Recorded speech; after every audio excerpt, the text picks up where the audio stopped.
Friends, आइए statistical analysis with MS Excel के अंदर आज हम सीखें वेरिएबल्स क्रिएट करना, fill series, freeze pane, data validation, data entry and how to write coding. इन सबको समझने के लिए हम कुछ सैंपल डेटा पर काम करते हैं।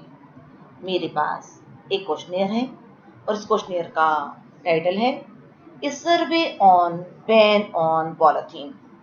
एक छोटा सा सैंपल क्वेश्चनियर तैयार किया गया है और इस क्वेश्चनियर के अंदर जो क्वेश्चंस है, फर्स्ट क्वेश्चन डेमोग्राफी प्रोफाइल से रिलेटेड, जेंडर पूछा गया है, male female, income 3 categories, less than 30,000, 30,000 to 60,000, more than 60,000 rupees.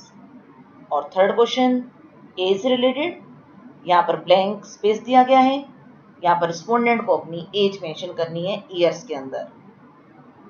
Fourth question जो बैन ऑन पॉलीथीन से रिलेटेड है, इसमें हमें बताया गया कि show your agreement level by ticking which you think appropriate. ये स्टेटमेंट्स एग्रीमेंट लेवल पर पूछी गई हैं। 5 पॉइंट स्केल है, strongly agree to strongly disagree. यहाँ पर रिस्पोंडेंट्स को अपना एग्रीमेंट लेवल बताना है। आइए एक बार स्टेटमेंट्स को चेक कर लें। First statement, plastic bag is must when buying groceries और vegetables. Second, plastic bag is harmful for the environment. Third, I don't wish to quit using plastic bags. Fourth, I try to avoid plastic bags as much as I can. Fifth, plastic bag ban is not enforced properly. तो इस तरह से हमारा एक छोटा सा questionnaire. आइए सीखें कि अगर हम कुछ रिस्पोंडेंट से ये डेटा फीड करवाएं तो हमारे पास किस तरह से रिस्पॉन्स आएंगे। हमारे पास 5 रिस्पोंडेंट्स का डेटा है। पहले कॉलम में मैं रिस्पोंडेंट नंबर डालूंगी। फ्यूचर के रेफरेंस के लिए मुझे फिर से इस क्वेश्चनियर को चेक करना हो तो मैं रिस्पोंडेंट की क्वेश्चनियर्स पर एक रिस्पोंडेंट आईडी क्रिएट कर लूंगी।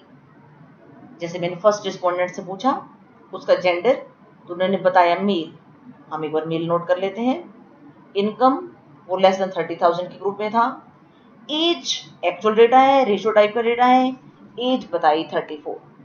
फर्स्ट स्टेटमेंट के साथ उस फर्स्ट रिस्पोंडेंट का जो एग्रीमेंट लेवल था वो था स्ट्रॉन्गली डिसएग्री।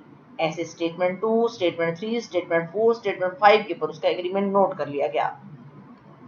इस तरह सेकंड रिस्पोंडेंट जो फीमेल था, सेकंड कैटेगरी के अंदर आता था, एज थी 45 और इन स्टेटमेंट्स के साथ जो उसका एग्रीमेंट लेवल था strongly disagree, disagree, disagree, strongly disagree, neither agree, not disagree. इस तरह से हमने 5 रिस्पोंडेंट्स का डेटा नोट कर लिया। डेटा नोट करने के बाद आइए अब जब हमने एक्सेल या एसपीएसएस पर काम करना है तो यहाँ पर वर्ड में फीडिंग नहीं होगी, इसकी कोडिंग कर दी जाएगी और उसकी कोडिंग जो नंबर आएगा उसको फीड किया जाएगा। तो हम देखें हमारी अगर हम कोडिंग क्रिएट करें तो किस तरह करेगा। हमारा पहला कॉलम बनेगा रिस्पोंडेंट आईडी का जो हमारा सीरियल नंबर रहेगा और दूसरा कॉलम बनेगा जेंडर का। जेंडर में मेल को हम जो मेल बताएगा उसकी जगह लिखेंगे 1 और फीमेल के लिए हम 2 फीड करेंगे। थर्ड कॉलम हमारा रहेगा इनकम का और इनकम में लेस देन 30,000 के लिए मैंने 1 एज्यूम किया, 30 to 60 2 और मोर देन 60,000 के लिए 3। मीन्स अगर कोई रिस्पोंडेंट बताता है कि मेरी इनकम 30 to 60,000 के बीच में है तो मैं इसके लिए 2 नंबर एंटर करूंगी। फोर्थ कॉलम है मेरा एज का, जो हमें रिस्पोंडेंट ने अपनी एज बताई ईयर्स में, एक्चुअल डेटा फीड करेंगे। और 5th to 9th जो मेरी 5 स्टेटमेंट्स हैं उनके ऊपर जो एग्रीमेंट लेवल, अगर कोई रिस्पोंडेंट कहता है मैं स्ट्रॉन्गली एग्री हूँ तो मैं इसके लिए 5 फीड करूंगी, अगर कोई कहता है एग्री हूँ तो इसके लिए 4 फीड करूंगी, सो ऑन। आइए देखें जो हमारी पहला वाला स्लाइड है जिसमें हमने 5 रिस्पोंडेंट्स के आंसर नोट किए हैं। अगर इनकी कोडिंग के अकॉर्डिंग इनको लिखा जाए तो ये देखिए इस तरह से हो जाएगा। मेल को 1, लेस देन 30,000 को 1, एज एक्चुअल डेटा आएगा, स्ट्रॉन्गली डिसएग्री के लिए 1, डिसएग्री के लिए 2, फीमेल के लिए 2, मोर देन 60,000 के लिए 3। तो इस तरह हम अपने रिस्पोंडेंट्स के आंसर्स को कोडिंग दे देंगे और जब हम इसको एक्सेल के अंदर लेके जाएंगे तो हमारा वर्ड्स जो उसने आंसर दिए सिर्फ कोडिंग जाएगी। इस तरह से हमारी सिर्फ यहाँ पर कोडिंग है। इसी कोडिंग को चाहे हम पेपर पेन पे काम करें, चाहे एसपीसीस में काम करें, हम हमेशा कोडिंग के ऊपर काम करते हैं। तो हमने इस शीट को, ये शीट जो मेरे हेडिंग्स बने हुए हैं, हमें सेम काम ये एक्सेल में करना है। तो मैं क्या कर रही हूँ, इस इमेज को अपने हेल्प के लिए कॉपी करके मैं एक्सेल में ले चलती हूँ और देखते हैं वहाँ फीड करते टाइम डेटा फीडिंग कैसे रहेगी। ये मैंने एक एक्सेल ओपन किया और एक्सेल के अंदर ये मैंने कॉपी कर लिया। हमें इसके ऊपर काम नहीं करना, हम तो अपने सेल्स में, अपने कॉलम्स और रोज में काम करेंगे, जस्ट हेल्प के लिए कि मेरे हेडिंग्स कैसे रहेंगे। तो मेरे हेडिंग्स, जो मेरा पहला हेडिंग होगा रिस्पोंडेंट नंबर, तो यहाँ पर मैं रिस्पोंडेंट नंबर, तो यहाँ रिस्पोंडेंट नंबर अगर ए कॉलम में A1 सेल में मेरा कंप्लीटली पूरा नहीं आ रहा तो दो मेथड है, या तो मैं इसको रैप टेक्स्ट कर दूं या इस कॉलम की विड्थ को मैं इंक्रीज कर दूं। आइए रैप टेक्स्ट सीखें। रैप टेक्स्ट के लिए क्या करना है, आप इस सेल के ऊपर क्लिक कीजिए और होम टैब के अंदर रैप टेक्स्ट को मैं यूज करती हूँ। तो देखिए ये रिस्पोंडेंट नंबर मेरा अब इस सेल के अंदर फिट आ रहा है। इसकी विड्थ को भी बढ़ा सकते हैं हम। सेकंड जो मेरा रहेगा जेंडर, तो मैं जेंडर, ये इसको हेडिंग्स भी कह सकते हैं, वेरिएबल्स भी कह सकते हैं, और इनकम, और डी कॉलम में मेरा रहेगा एज, और ई में रहेगा मेरा S1 और नेक्स्ट S2। मैं इसको ड्रैग करके भी कर सकती हूँ। ये देखिए मुझे कहाँ तक S5 तक करना है, तो इस तरह से मेरा S5 तक आ जाएगा। तो मेरी ये हेडिंग्स जो मुझे वेरिएबल्स क्रिएट करने थे, ये वेरिएबल्स क्रिएट हो गए। अब मेरा नेक्स्ट स्टेप, मुझे जितने रिस्पोंडेंट से डेटा फीड करवाना है उनको एक सीरियल नंबर देना है। सपोज मुझे 50 रिस्पोंडेंट्स का डेटा फीड करना है, तो मैं रिस्पोंडेंट आईडी मीन्स 1 से लेकर 50 तक, मुझे यहाँ तक 1 से लेकर 50 तक की सीरीज फिल करनी है। सीरीज फिल करने का तरीका, मैंने यहाँ पर 1 लिखा और इस सेल से मैं बाहर आ गई। फिर इस सेल पर मैं क्लिक किया, होम टैब के अंदर फिल में सीरीज, और एक डायलॉग बॉक्स ओपन है। यहाँ पर सीरीज रोज में या कॉलम में, मुझे इस टाइम रिक्वायरमेंट है कॉलम में। स्टेप वैल्यू, दो फिगर्स के बीच का गैप, यानी जो मेरा रिस्पोंडेंट 1 2 3 रहेगा, आईडीज के बीच में गैप कितना है, इसको स्टेप वैल्यू कहते हैं। और सपोज मुझे 50 रिस्पोंडेंट से डेटा फीड करवाना है, तो मैं स्टॉप वैल्यू 50 फीड कर देती हूँ और ओके कर देती हूँ। ये देखिए मेरा 50 रिस्पोंडेंट्स के लिए जो रिस्पोंडेंट आईडी है वो रेडी हो गई। तो हमने अभी तक सीखा वेरिएबल्स क्रिएट करना, सीरीज फिल करना। आइए third option, freeze pane. Freeze pane का क्या मीनिंग है, इसको करने से पहले मैं आपको प्रॉब्लम बताती हूँ। जैसे मैंने यहाँ पर हेडिंग्स क्रिएट कर लिए, जेंडर, इनकम, एज, स्टेटमेंट 1 से लेकर स्टेटमेंट 5 तक। यहाँ पर इस टाइम तक जो स्क्रीन मेरे सामने विजिबल है 23 रिस्पोंडेंट्स का डेटा दिखा रही है। जैसे ही मैं 30th या 31 रिस्पोंडेंट पर जाती हूँ तो मेरे ऊपर के हेडिंग्स दिखाई देना बंद हो जाते हैं।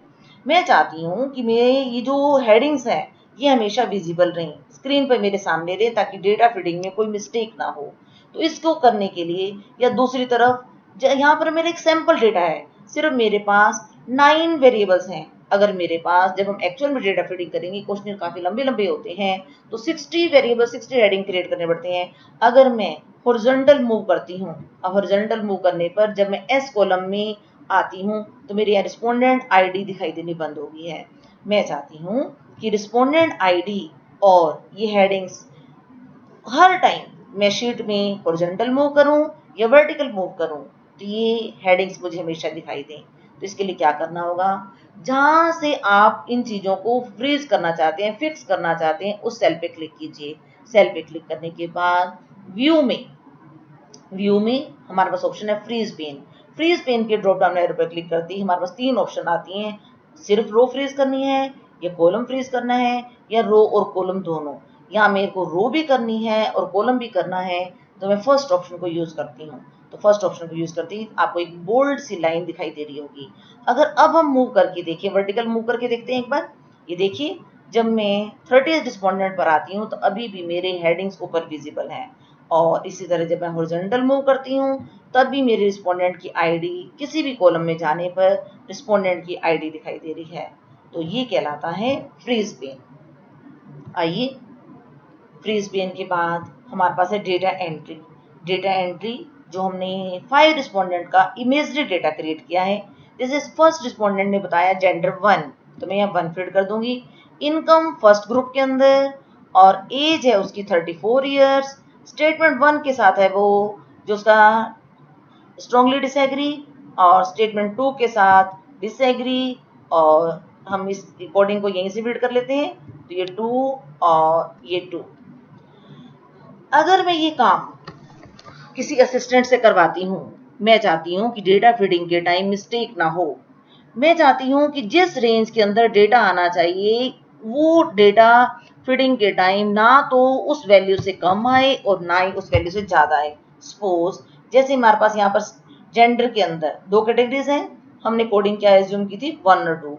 मैं चाहती हूँ कि फीडिंग के टाइम मैं अगर यहाँ पर 0 फीड करूँ या 3 फीड करूँ तो ये 0 और 3 को एक्सेप्ट ना करे, सिर्फ 1 और 2 को एक्सेप्ट करे। तो इसके लिए क्या करना है, हमें इन सेल्स के ऊपर जिस भी जेंडर के लिए मुझे अगर चाहिए 1 और 2, तो मैं यहाँ पर डेटा वैलिडेशन लगा दूंगी। डेटा वैलिडेशन कैसे लगाते हैं आइए सीखें। मैं इस डेटा को डिलीट करती हूँ। पहले मैं जितने सेल्स के ऊपर मेरा जेंडर की डेटा की फीडिंग होनी है तो मैं उन सेल्स को सिलेक्ट कर लेती हूँ। सेल्स को सिलेक्ट करने के बाद हमें डेटा के अंदर डेटा वैलिडेशन में हमारी फर्स्ट ऑप्शन डेटा वैलिडेशन, यहाँ पर एक डायलॉग बॉक्स ओपन है, इसके अंदर setting, input message, error alert. आइए सीखें। सेटिंग के अंदर एनी वैल्यू, जो मेरी कोडिंग है होल नंबर है, मैं होल नंबर को सिलेक्ट करूंगी। जेंडर की कोडिंग में मेरा मिनिमम 1 और मैक्सिमम 2 है, तो हम फीड कर देते हैं। इनपुट मैसेज के अंदर मेरा जो रहेगा ये जेंडर से रिलेटेड है, तो मैं यहाँ पर जेंडर और मेल इज इक्वल टू 1 और फीमेल इज इक्वल टू 2 मैं फीड कर देती हूँ। और एरर अलर्ट में कि अगर इससे ऊपर या नीचे कोई भी वैल्यू आए तो एरर मैसेज क्या आए, प्लीज चेक लिख देते हैं हम और ओके कर देते हैं। आइए चेक करें क्या हमारा डेटा वैलिडेशन काम कर रहा है। देखते हैं। जैसे ही मैं सेल पे क्लिक करती हूँ जेंडर के अंदर, ये देखिए एक तो मेरा हेल्पिंग बॉक्स मुझे साथ साथ बता रहा है कि मेल को मैंने 1 एज्यूम किया है, फीमेल को 2 एज्यूम किया है। तो इस तरह से हम फीडिंग करके देखते हैं, डेटा एंट्री करके देखते हैं। मैंने यहाँ पर 1 लिखा, एक्सेप्ट कर रहे हैं, 2 लिखा, एक्सेप्ट कर रहा है। मैं यहाँ पर 3 लिखती हूँ और एंटर करती हूँ। देखिए आ रहा है प्लीज चेक, मीन्स ये 1 और 2 तक को एक्सेप्ट करेगा, उससे कम या ज़्यादा एक्सेप्ट नहीं करेगा। आइए एक बार कम नंबर मीन्स 0 हम फीड करके देखते हैं। ये देखिए ये एक्सेप्ट नहीं कर रहा, जिसको हम कैंसिल कर देते हैं। इसी तरह इनकम के लिए भी हम डेटा वैलिडेशन का यूज करेंगे। डेटा वैलिडेशन के लिए आइए हम इन सेल्स को हमने सेलेक्ट किया। सेलेक्ट करने के बाद सेम प्रोसेस डेटा में डेटा वैलिडेशन और सेटिंग्स में हम एक्सेप्ट करेंगे, अलाउ करेंगे होल नंबर, और हमारी 3 कैटेगरीज हैं, मिनिमम में 1, मैक्सिमम 3 और ओके कर देते हैं। सॉरी अब एक स्टेप रह गया डेटा वैलिडेशन के अंदर। और इनपुट मैसेज के अंदर मेरा इनकम में मेरी 3 कैटेगरीज, लेस देन 30,000 को हमने एज्यूम किया 1, और second category 30,000 to 60,000 is equal to 2, और मोर देन 60,000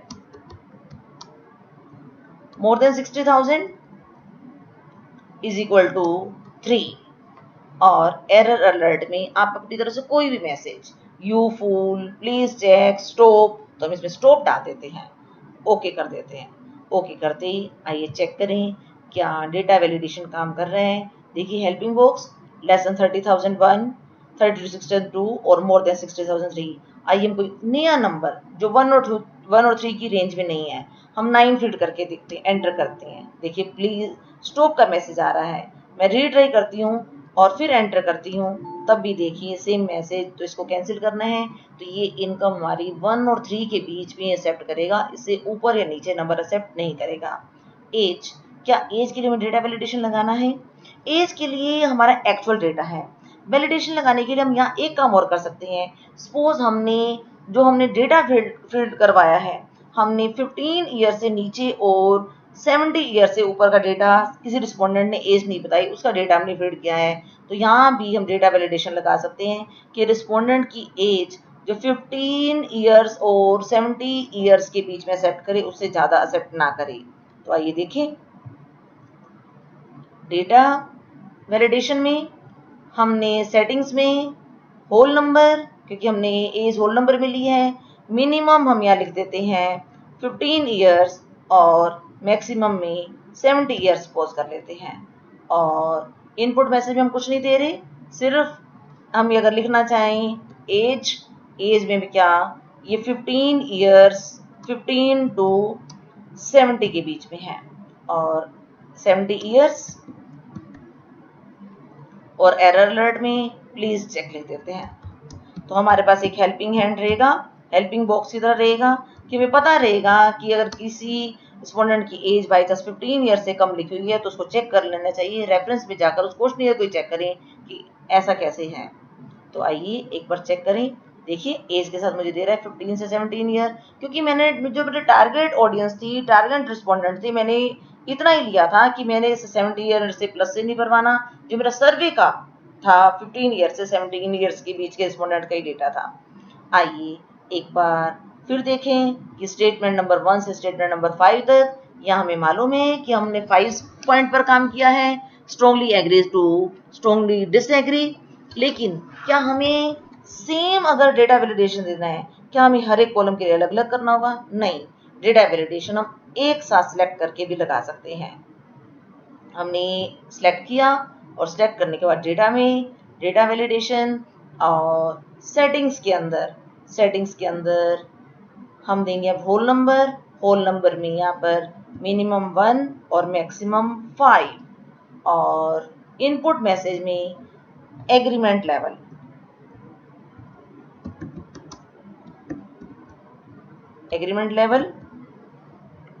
और यहाँ पर हम दे देंगे अपना strongly agree is equal to 5 और agree is equal to 4।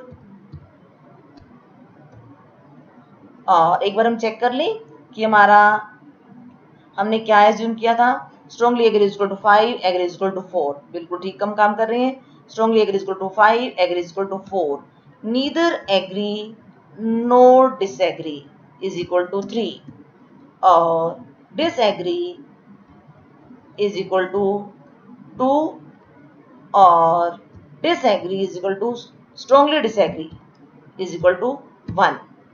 Error alert में प्लीज चेक,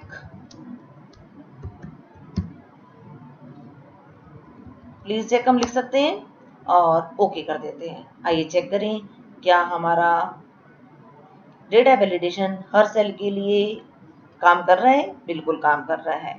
तो इस तरह हम डेटा एंट्री से पहले डेटा वैलिडेशन लगा सकते हैं, और अब हम यहाँ पर इजीली डेटा एंट्री कर सकते हैं। जैसे हमने फर्स्ट रिस्पोंडेंट के लिए, ये हमारा फर्स्ट रिस्पोंडेंट, जेंडर था 1, इनकम थी फर्स्ट कैटेगरी, फर्स्ट में एज थी 34, और स्टेटमेंट 1 के साथ था 1, 2 के साथ था 2, और 3 के साथ था 3, और 4 के साथ था हमारे लिए 2, और 5th के साथ था हमारा 2।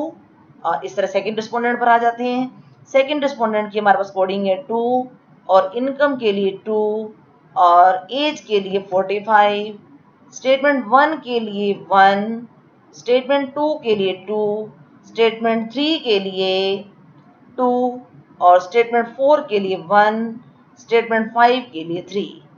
आइए आगे चलते हैं। थर्ड रिस्पोंडेंट 1, 2 और 57, और स्टेटमेंट 1 के लिए 4, नेक्स्ट के लिए 3, और 3 के लिए ये हमारा स्टेटमेंट 1 के लिए 5, स्टेटमेंट 1 के लिए 5, और 4, स्टेटमेंट 3 के लिए 3 और 5 और 4।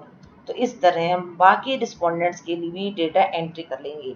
डेटा एंट्री करने के बाद आगे इन पे फ्रीक्वेंसी डिस्ट्रीब्यूशन कैसे करना है या क्रॉस टेबुलेशन कैसे करना है हम आगे की वीडियोस में सीखेंगे।